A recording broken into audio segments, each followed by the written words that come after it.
শিক্ষার্থীরা, আবারও হাজির হলাম তোমাদের হিসাব বিজ্ঞান প্রথম পত্রের তৃতীয় অধ্যায় নিয়ে। সঙ্গে থাকছি আমি মনোয়ার হোসেন চৌধুরী।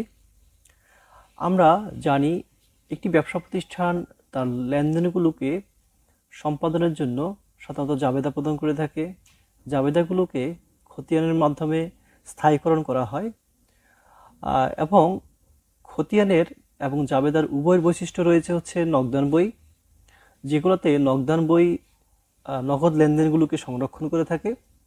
ব্যাংক যখন নগদ টাকা ছাড়াও ব্যাংকের মাধ্যমে লেনদেন করে থাকে, চেকের মাধ্যমে লেনদেন করে থাকে, তখন ব্যাংকের যারা হিসাব রক্ষক রয়েছেন এবং প্রতিষ্ঠানের যে হিসাব রক্ষক রয়েছেন তাদের মধ্যে বিভিন্ন কারণে নগদান বই এবং পাস বই বা ব্যাংক বিবরণীর মধ্যে পার্থক্য পরিলক্ষিত হয়। এই পার্থক্যগুলোকে আমরা মিলকরণ পদ্ধতি বা সমাধান পদ্ধতির মাধ্যমে সমাধান করতে পারি, যে কি কি কারণে আমাদের নগদান বই এবং পাস বইয়ের মধ্যে পার্থক্য হয়েছে। তো এই পাস বই এবং নগদান বইয়ের মধ্যে সাধারণত যেই কারণে হচ্ছে আমাদের পার্থক্যগুলো দেখা যায়, সেগুলোর মধ্যে প্রধানত রয়েছে হচ্ছে বকেয়া চেক। আমরা কাউকে চেক ইস্যু করেছিলাম কিন্তু তিনি চেক উপস্থাপন করেনি, অথবা আমরা ব্যাংকে টাকা জমা দিয়েছিলাম কিন্তু সেটা কোনোভাবে ব্যাংকের বিবরণীতে আসেনি, হয়তো প্রতিমধ্যে জমা আছে, অথবা ব্যাংক চার্জ বা সুদ কর্তন করেছে, অথবা আমরা ক্রেতার নিকট থেকে একটা চেক পেয়েছিলাম কিন্তু চেকটা ব্যাংকে জমা দেওয়ার পরেও সেটা আদায় হয়নি, অথবা পাওনা টাকার বিপরীতে প্রাপ্ত চেক ব্যাংকে জমা দেওয়ার পর দেখা গেল যে চেক যিনি দিয়েছেন তার হিসাবে পর্যাপ্ত টাকা নেই, বা NSF নট বা নন সাফিসিয়েন্ট ফান্ড হওয়ার কারণে আমাদের এই চেকটি মর্যাদাকৃত হয়নি, অথবা কখনো কখনো প্রতিষ্ঠানের হিসাবরক্ষক বা ব্যাংক কর্মকর্তাদের ভুলের কারণে আমাদের হচ্ছে নগদান বই এবং পাস বইয়ের মধ্যে ভুল বা পার্থক্য দেখা দেয়। এবং মঞ্জুরিকৃত সুদ, জমা টাকার উপরে যে সুদ দেওয়া হয় সেটা অনেক সময় তাৎক্ষণিকভাবে ব্যাংক কর্মকর্তা প্রতিষ্ঠানের হিসাব রক্ষকের কাছে পৌঁছায়নি বা SMS-টি আসতে দেরি হয়েছে। অনেক সময় হচ্ছে কি ব্যাংক কর্তৃক অনেকগুলো প্রদেয় বিলকে পরিশোধ করে দেন, অথবা প্রাপ্য বিল আদায় করে নেন, কিংবা লভ্যাংশ আদায় হয়। এগুলো আদায় হওয়ার সময় ব্যাংক কর্তৃপক্ষ কোনো কারণে কমিউনিকেশন গ্যাপের কারণে এই বার্তাসমূহ প্রতিষ্ঠানের হিসাব রক্ষকের কাছে পৌঁছাতে ব্যর্থ হলে আমাদের নগদান বই এবং পাস বইয়ের মধ্যে পার্থক্য দেখা যায়। তো আমরা এর আগে যে অঙ্কগুলো করেছিলাম সেগুলো ছিল নগদান বইয়ের উদ্ধৃত দেওয়া ছিল, আমরা পাস বইয়ের উদ্ধৃত নির্ণয় করেছি। আজকে আমরা একটা ব্যতিক্রম ধরনের অঙ্ক নিয়ে হাজির হয়েছি, সেটা হচ্ছে মমিনুর রহমানের অঙ্ক। এখানে পাস বইয়ের মোতাবেক ব্যাংক যেমন উদ্ধৃত দেওয়া আছে, আমাদেরকে নগদান বই মোতাবেক উদ্ধৃত নির্ণয় করতে হবে। আমরা একটা প্রশ্নটি পড়ে নেই। প্রথমে বলা হয়েছে 2021 সালে 30 এপ্রিল তারিখে মমিনুর রহমানের ব্যাংক হিসাবের তথ্যাবলী নিম্নরূপ। প্রথমে বলা হচ্ছে পাস বই মোতাবেক ব্যাংক জমা উদ্ধৃত 70,000 টাকা, এটা দিয়ে আমাদের অঙ্ক শুরু করতে হবে। মালিক ব্যক্তিগত প্রয়োজনে 2,000 টাকা ব্যাংক হতে উত্তোলন করেছেন, নগদান বইতে লেখা হয়নি। 5,000 টাকার প্রাপ্য নোট 4,500 টাকায় ব্যাংকে বাট্টা করা হয়েছিল, কিন্তু মেয়াদ শেষে প্রত্যাখ্যাত হয়েছে, অর্থাৎ 4,500 টাকা আমাদের প্রত্যাখ্যাত আমরা লিখব। একটি চেক 12,000 টাকা ইস্যু করা হয়েছিল কিন্তু ব্যাংকে উপস্থাপন হয়নি, অর্থাৎ এটা আমাদের বকেয়া চেক। ব্যাংক 5,300 টাকার একটি বিলের মারফত হচ্ছে 5,000 টাকা আদায় করেছে, কিন্তু নগদান বইতে সম্পূর্ণ মূল্য অর্থাৎ 3,500 টাকা লেখা হয়েছে, অর্থাৎ 300 টাকা আমরা বেশি লিখেছি। ব্যাংক চার্জ ধার্য করে 600 টাকা এবং হচ্ছে একই সাথে সুদ মঞ্জুর করেছে 800 টাকা। ব্যাংক প্রদেয় হিসেবে টাকা পরিশোধ করেছে 7,000 টাকা, নগদানভুক্ত হয়নি। এবং হচ্ছে 8 নম্বরে বলা হয়েছে ব্যাংক 5,200 টাকার লভ্যাংশ আদায় করলেও সেটা নগদান বইয়ের অন্তর্ভুক্ত হয়নি। তাহলে এই হচ্ছে আমাদের অঙ্ক। আমাদের করণীয়ের মধ্যে বলা হয়েছে বাট্টাকরণ এবং বিল আদায়করণের বাবদ মোট ব্যয়ের পরিমাণ নির্ণয় করতে বলেছে, অর্থাৎ 3 নাম্বার এবং হচ্ছে গিয়ে আমাদের 5 নাম্বার। এরপরে ব্যাংক সমন্বয় বিবরণী প্রস্তুত করতে বলা হয়েছে, এবং আমাদের ঘ নম্বরে বলা হয়েছে যে নগদান বই মোতাবেক যদি ব্যাংক জমা উদ্ধৃত 60,000 টাকা হয় তাহলে ব্যাংক সমন্বয় বিবরণী প্রস্তুত করার কথা বলা হয়েছে। এবার আমরা অঙ্কে চলে যাই। আমাদের ক নম্বরে করণীয়তে বলা হয়েছিল যে বাট্টাকরণ এবং বিল আদায় বাবদ মোট কত টাকা ব্যয়। তাহলে আমাদের এখানে 3 নম্বরে হচ্ছে 5,000 টাকার প্রাপ্য নোট 4,500 টাকায় বাট্টাকরণ করা হয়েছিল, কিন্তু মেয়াদ শেষে এটা প্রত্যাখ্যাত হলেও নগদান বইতে লেখা হয়নি। অর্থাৎ এই যে 4000 প্রাপ্য নোটের যেটা, এই 4500 টাকা আমরা হচ্ছে আমাদের অ্যামাউন্টে লিখব। এখন এখানে প্রত্যাখ্যাত হয়েছে, আমরা তার আগে দেখি বারটা কত করেছে। 5000 টাকা বিলের মূল্য হলেও আমরা পেয়েছি 4500 টাকা, তাহলে এই দুইটার পার্থক্য হচ্ছে আমাদের 500 টাকা। এটা হচ্ছে আমাদের বার্তাকরণ খরচ। এরপরে আমরা দেখি আমাদের 5300 টাকার একটা বিল, এর মারফত বা এই বাবদ আমরা 5000 টাকা এটাকে পেয়েছিলাম।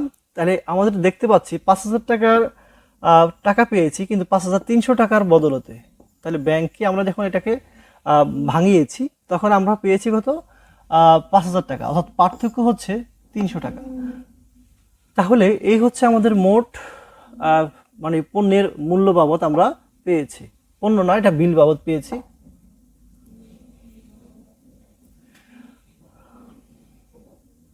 এবার আসি আমরা আমাদের খ নাম্বারে বলা হয়েছে যে উদ্বৃত্ত নির্ণয় করার কথা বলা হয়েছে। প্রথমে আসি আমরা আমাদের পাস বই মোতাবেক ব্যাংক জমার উদ্বৃত্ত 70,000 টাকা, এটা লিখবো যে পাস বই মোতাবেক ব্যাংক জমার উদ্বৃত্ত। আমরা আগেই জেনেছি, আমরা প্রথমে লিখবো খ নাম্বার, তারপরে লিখবো প্রতিষ্ঠানের নাম, তারপর হচ্ছে ব্যাংক সমন্বয় বিবরণী, ক্রমিক বিবরণ, টাকা। এরপরে আমাদের প্রথম কাজ হচ্ছে যোগের দাখিলাগুলা। প্রথমে আমরা দেখি আমাদের যোগ কোথায় আছে। সেই যোগ আছে 2 নম্বরে। বলা হয়েছে মালিক ব্যক্তিগত প্রয়োজনে 2000 টাকা ব্যাংক থেকে উত্তোলন করেছেন। আমরা নগদান বই অনুযায়ী যে পাস বই রূপান্তর করি সেটা অনুযায়ী আমরা এটাকে বিয়োগ করতাম। আমরা জানি যে নগদান বইয়ের ব্যাংক জমার উদ্বৃত্ত অনুযায়ী যেগুলো হচ্ছে যোগ হয়, পাস বইয়ের ব্যাংক জমার উদ্বৃত্ত অনুযায়ী সেগুলো বিয়োগ হয়।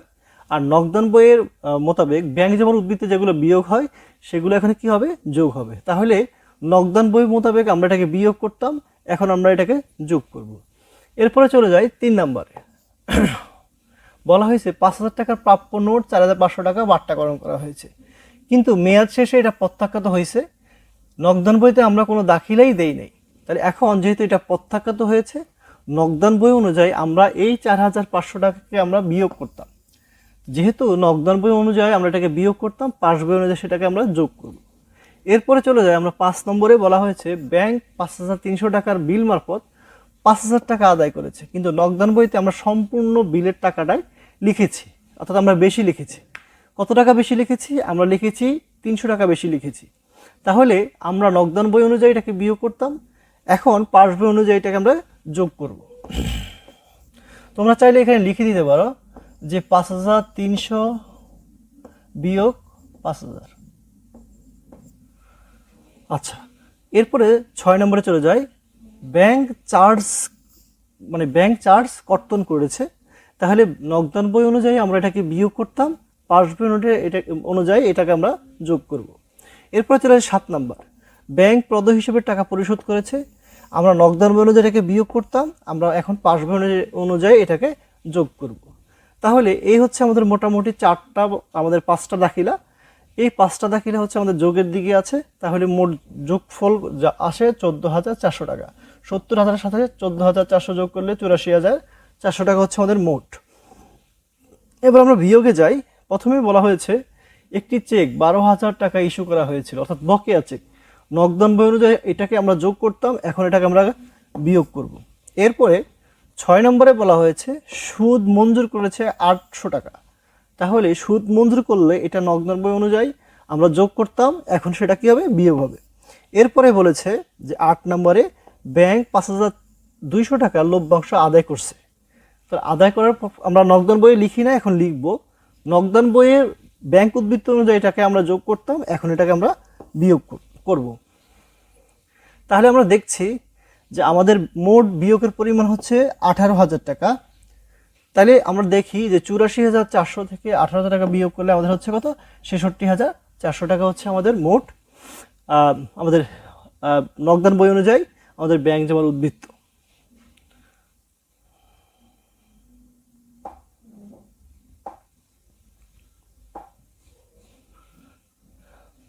এই হচ্ছে আমাদের সম্পূর্ণ অঙ্কটি। এরপরে আমরা আমাদের ঘ নম্বরে চলে যাই। ঘ নম্বরে বলা হয়েছে যে ব্যাংক সমন্বয় নগদান বই মোতাবেক ব্যাংক জমার উদ্বৃত্ত দেওয়া আছে, আমাদের একটা অ্যামাউন্ট দেওয়া আছে, সেই অ্যামাউন্ট অনুযায়ী আমাদের থেকে বলেছে যে ব্যাংক সমন্বয় বিবরণী প্রস্তুত করার কথা। তাহলে এটা আমাদের জন্য আরো সহজ হয়ে গেল, যেহেতু আমরা নগদান বই অনুযায়ী সচরাচর করে থাকি এবং পরীক্ষায় এটা বেশি এসে থাকে। তাহলে আমরা লিখব কি যে নগদান বই অনুযায়ী ব্যাংক জমার উদ্বৃত্ত 60,000 টাকা লিখব।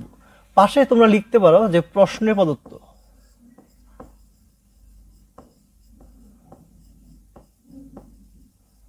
তাহলে আমরা বুঝবো যে এটা আমাদের প্রশ্নে বলা আছে, তাহলে আমরা প্রশ্ন থেকে এটা তুলব। এরপরে যোগের দাখিলাগুলো আছে। যোগের দাখিলা হচ্ছে কি, আমরা একটা চেক ইস্যু করেছিলাম কিন্তু ব্যাংক সেটা উপস্থাপন করেনি ব্যাংকে আমাদের পাওনাদার, তাহলে এটা হচ্ছে আমাদের ইস্যুকৃত চেক অনুপস্থিত, বা আমরা লিখব বকেয়া চেক, সংক্ষেপে লিখতে পারি একই জিনিস। এরপর হচ্ছে 8 নম্বরে বলা হয়েছে, 6 নম্বরে সেটা হচ্ছে কি সুদ মঞ্জুর করেছে 800 টাকা, তাহলে আমরা লিখব কি ব্যাংক সুদ মঞ্জুর করলো। এরপর আমরা 8 নম্বরে যাব যে ব্যাংক 5,200 টাকার লভ্যাংশ আদায় করলেও সেটা নগদান বইয়ে অন্তর্ভুক্ত হয়নি, তাহলে আমরা লিখব কি লভ্যাংশ আদায়। এই হচ্ছে আমাদের মোট যোগের অংশ 18,000 টাকা। হ্যাঁ 18,000 টাকা। তারপর আমরা যোগ করলে 60 আর 18 যোগ করলে হচ্ছে 78,000 টাকা।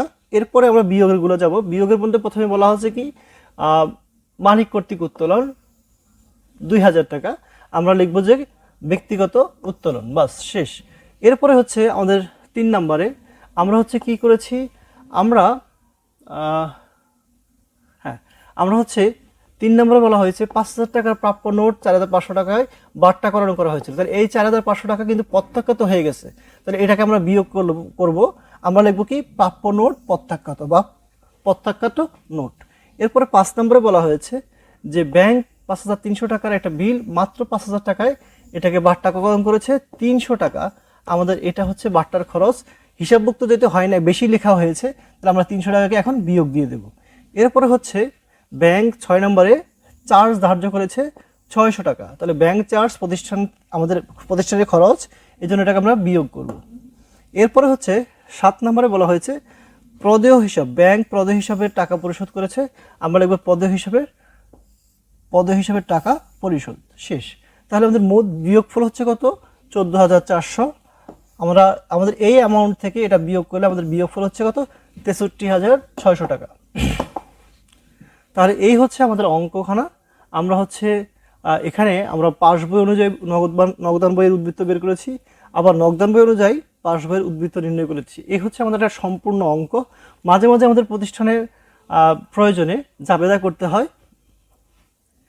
পরীক্ষায় আমরা সাধারণত জাবেদাকে আমরা ঘ নম্বরে পেয়ে থাকি, কিন্তু এই অঙ্কে অনেক সহজ করা হয়েছে, অর্থাৎ প্রথমে শুধু উদ্বৃত্তটা একটু চেঞ্জ করে দেওয়া হয়েছিল, বাকি দাখিলাগুলো আমাদের যা ছিল একটু উল্টাই দিলে আমাদের অঙ্কটা হয়ে যাবে। তোমাদের জন্য একটা বাড়ির কাজ রয়েছে, তোমরা আশা করি তোমরা চেষ্টা করবে, আর যদি সমস্যা হয় আমার সাথে যোগাযোগ করবে, আমি তোমাদের সহযোগিতার জন্য সব প্রস্তুত থাকবো। আশা করি তোমরা বাসায় এটা প্র্যাকটিস করবে এবং তোমাদের মতামত জানাবে। সেই পর্যন্ত সকলে ভালো থাকো। আল্লাহ হাফেজ। আসসালামু আলাইকুম।